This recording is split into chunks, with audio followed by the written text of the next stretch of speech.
Your buddy Roger Federer, no longer the GOAT, huh? Devastating news to see Djokovic win yesterday, although I will fight that what you just said about him no longer being the GOAT, because there are many different qualifications saying someone is the best. As you know, I have no interest in golf, but you love golf. Now, if somebody argues in golf, somebody is the best player ever only because of majors, well, that's just one criteria. Now, that may be the right criteria, but I'm just saying it's only one. Nicklaus is 18, and, of course, Tiger, Arnie, et cetera. But as Van Pelt has told me many a time, there are people who argue Arnold Palmer is still the greatest golfer of all time. In hockey, Gretzky obliterates the competition when it comes to points. But there are people of a certain age who say Gordie Howe is still the best, and Bobby Orr revolutionized the game. So, to your point, yes, in order just by majors, Nadal is 22, Djokovic is 21, Federer has 20. But if you want to argue appeal of the game, impact of the game, popularity of the game, most beloved by the game, most money won, most tournaments won, then Federer is still very much in the conversation. Very fired up, Adnan Virk joining the show, which I knew I'd get him going with the tennis talk. What is it about Federer that has you so enamored with this man? There's a great article, Ben, by David Foster Wallace. It's called Federer as Religious Experience. It's a brilliant article, and I, like many, enjoy the pilgrimage and the worship of Federer. And I think it comes down to this very essence. He makes greatness look so effortless. And I think the athletes that we most admire, you generally appreciate the fact they've got that clutch gene and they can do it without breaking a sweat.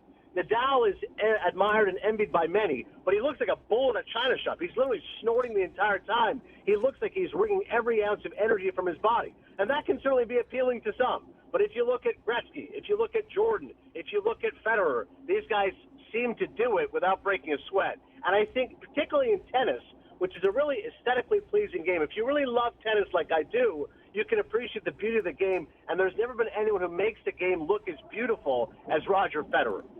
Talking about effortless, the way that Adnan can go from Oscar talk to MLB, NHL Network I saw on the screen just now. I forgot that he works with them. Like, you're able to touch on so many different things that you're passionate about. Right now in the world of baseball, what's the biggest story for you heading into the All-Star break? I think it's Ohtani again, Ben. I know people go same old, but listen, the Angels are having another miserable season. They look like a playoff team the first month or so, but then had a calamitous 14-game losing streak, and they're not going to be making the playoffs. But Ohtani is still remarkable. As they cough it up, he is sublime. His pitching numbers, he's pitching even better this year than he was last year. ERA's but a half run lower. He's walking less, and he's striking out more. He's on pace to strike out 207 batters over 150 innings. That's impressive, right? And offensively, a year ago he had 45 home runs. He's not on pace for that. He's only on pace for 38 home runs and 100 RBI.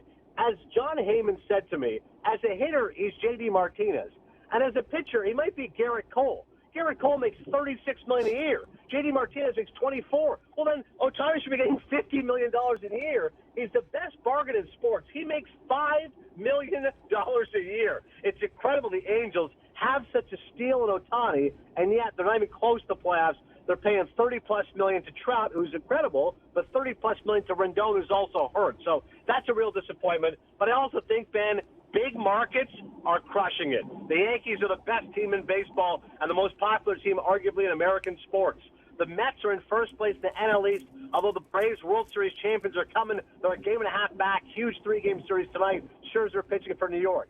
And your beloved Dodgers are the class of the NL West. They were tied with the Padres a few weeks ago, but L.A. flexing their muscle. Big market teams bringing it right now in baseball. Yeah, great to see Clayton Kershaw back in the All-Star game as well, 9th time in his career.